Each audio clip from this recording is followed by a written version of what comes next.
ትንሹ ደመና በድሮ ጊዜ በምድር ላይ በሚገኝ ከትላልቅ ተራራዎች በላይ ባለ በተንጣለለ ሰማይ ላይ ብዙ ትላልቅ ደመናዎች ይኖሩ ነበረ። ከነዛ መሃል ግን አንድ ትንሽዬ ደመናም ነበረ። ስሙም ኮቢ ይባል ነበረ። ኮቢም እንደ ሌሎቹ ደመናዎች አልነበረም። እነዛ ትላልቅ ደመናዎች ከባባድ ዝናብን ያዘንባሉ፣ እንዲሁም ደግሞ ትላልቅ ጥላን ይሰጡ ነበረ። ኮቢ ግን ትንሽዬ ካፊያ ብቻ ነበር የሚያዘንበው። በዚህም የተነሳ እነዛ ትላልቅ ደመናዎች ኮቢ ላይ እንዲህ እያሉ ይቀልዱበት ነበር። ኮቢ አንተ እኮ በጣም ትንሽዬ ነህ፣ እውነተኛ ዝናብም ማዝነብ አትችልም ይሉት ነበር። ኮቢ ግን ምንም አይመስለውም ነበረ። ኮቢ አንድ ህልም ነበረው። ይህ ህልሙ በዚች ምድር ላይ በጣም የተጠማውን ዛፍ ማጠጣት እፈልጋለሁ፣ ምንም ትንሽዬ ብሆን አንድ ታላቅ ነገር ማድረግ እፈልጋለሁ እያለ ራሱን ያበረታ ነበረ። አንድ ቀን ታዲያ ኮቢ በጠዋት ወደ ትልቁ ጫካ አመራ። የተንሳፈፈም ሳለ አንድ ድምፅ ሰማ። ድምፁንም ወደ ሰማበት አቅጣጫ ዞረ። ድምፁም የአንዲት ትንሽዬ ወፍ ነበረ። ወፏም ክንፎቼ በጣም ይሞቃሉ፣ መብረርም አልቻልኩም እያለች ክንፎቿን ስታርገበግብ አያት። ኮቢም አዘነላት።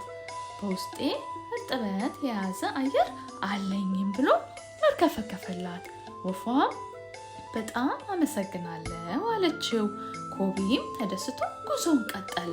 በጉዞ ላይም ሳለ አንዲት ትንሽዬ አበባ ተመለከተ። አበባም ጠውልጋ ነበረ። እንዲህም ትል ነበረ፣ ትንሽዬ ጠብታ ውሃ ባገኝ እያለች ለራሷ እያሾካሾከችም ነበረ። ኮቢም ምንም ሳያንገራግር እንኪ በማለት አንድ ጠብታ አበባዋ ላይ አደረገላት። በቅስፈትም አበባዋ ቀጥ ብላ ማንጸባረቅ ጀመረች። አበባዋም በደስታ አመሰግናለሁ አለችው።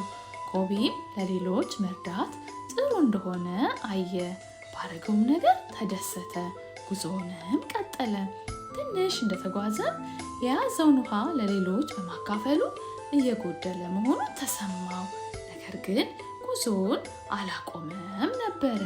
በስተመጨረሻም ጫካ ውስጥ የሚገኘው ትልቁና የተጠማው ዛፍ አጠገብ ደረሰ።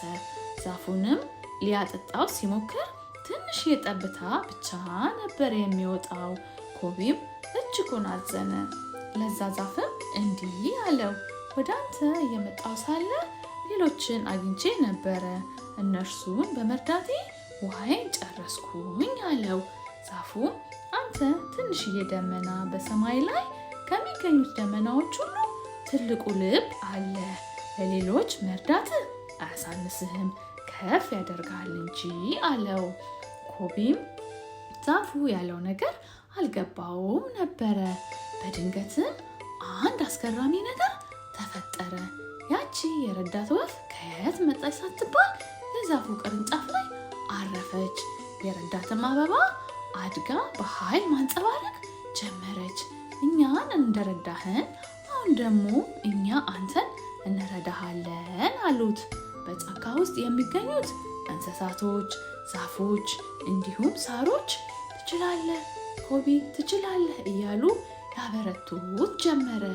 ኮቢም በቅጽበት ሲያድግ ተሰማው። ያ ትንሽዬ የነበረ ደመና በአንዴ ግዙፍ ሆነ። በአንድ ትንፋሽ በውስጡ የያዘውን ውሃ ዛፉ ላይ ማዝነብ ጀመረ።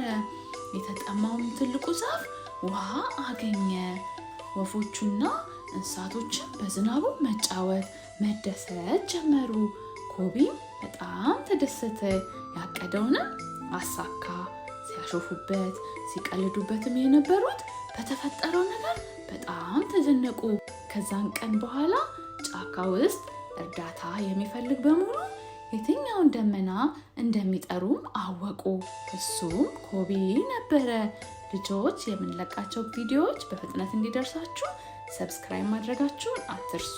ላይክ እና ሼር በማድረግ ለሌሎች እንዲደርስ አድርጉ።